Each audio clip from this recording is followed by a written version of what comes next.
All right, guys, last week and this week we are looking at mutualism, commensalism, and parasitism.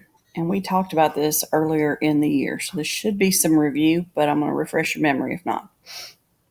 So, if we're talking about mutualism, then we both benefit. Like we have a mutual friend, so we share something. If we're talking about commensalism, then that means that one of the organisms benefits and the other one really isn't affected at all. And then parasitism is just like think about a tick or a flea. They're a parasite. They suck the blood of the host. So they are a relationship where one benefits the tick and the other is harmed, say your dog. Okay. So I'm going to walk you through the first one here. The alphiid shrimp are small crustaceans that build burrows and underground shelters in the sand.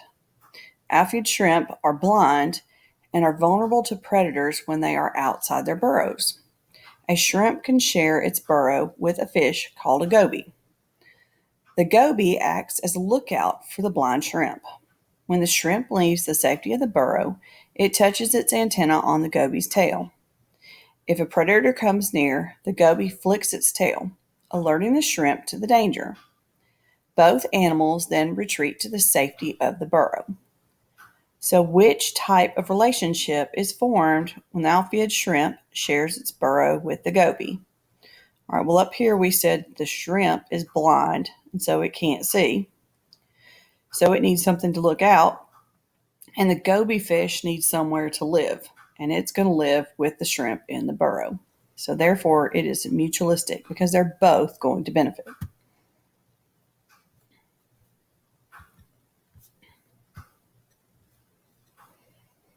All right, fleas are small insects that can feed on the blood of mammals, including dogs. Excuse me.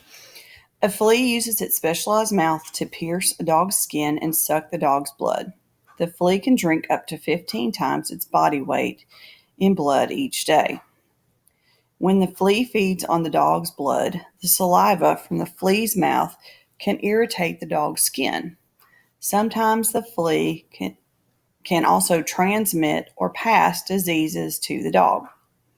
So when you hear about Lyme disease or, not Lyme disease, when we talked about some of the different diseases that were carried around before, one example would be like the plague that was in fleas that was on the rats.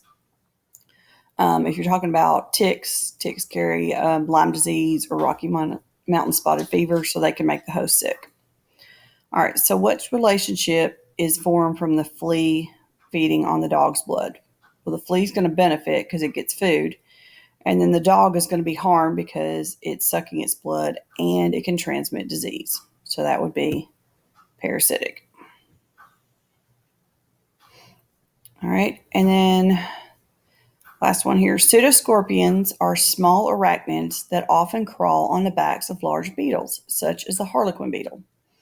When a beetle with a pseudoscorpion on its back flies by, the pseudoscorpion rides along.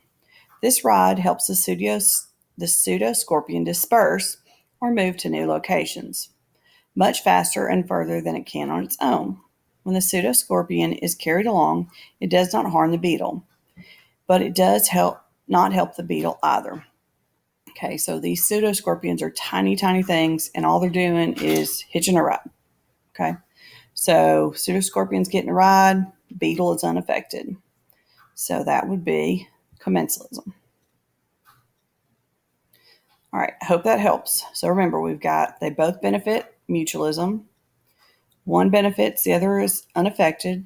That is commensalism. And one benefits and the other is harmed is parasitism.